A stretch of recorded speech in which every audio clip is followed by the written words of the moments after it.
Moja naloga je bila pravzaprav zelo težka, po drugi strani pa zelo lahka.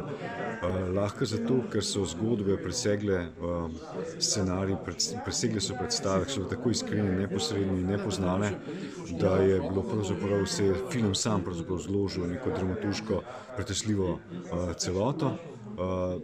Težko je pa zaradi tega, ker so bile zgodbe mnogo bolj obširne, da jih je obstajalo mnogo več, je pravzaprav največji problem ta etična selekcija, kaj dati v film, kaj ne.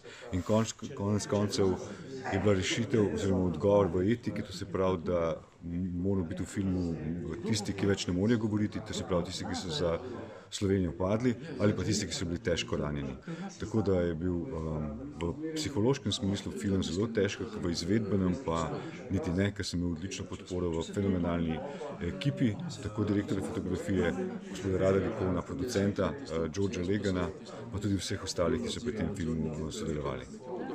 Ta dokumentarni film je za nas pomemben predvsem zato, ker v njem nastopajo tisti, kateri so neposredno sodelovali v bojnih spopadih, ki so takrat nosili orožje in ki so takrat dobesedno tudi krvaveli. In to spoznanje je tisto, kar morajo prenesti tudi na mlade rodove, da povedo, kaj je vojna in kakšne grozote predstavlja.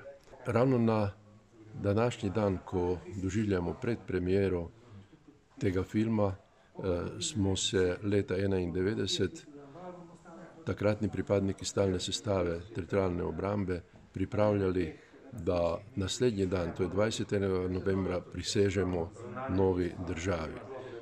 In seveda ta film je namenjen tudi tistemu času in tistim ljudem, ki so takrat prvič prisegli svoji novi državi in svoji domovini. Film, ki smo si ga lahko danes ogledali, je zelo pomemben zaradi tega, ker dejansko prikazuje to, kar se je dogajalo pred 30 in več leti, ko so naši miličniki takratni ali takratni teritorialci seveda se uprli agresiji Jugoslovanske ljudske armade in zvezni policiji, ki je želela zasesti mejne prehode. To je prvi film, ki prikazuje malega človeka, tiste, ki so resnično imeli pri sebi orožje, ki so se spopadali, in prikazano je tudi to, kako so umirali naši policisti in teritorialci, kako je bilo z ranjenimi in kako je tudi kasneje država slabo poskrbela za nekatere. To je tudi priložnost, ki bo film predstavljen 23. novembra na televiziji Slovenije.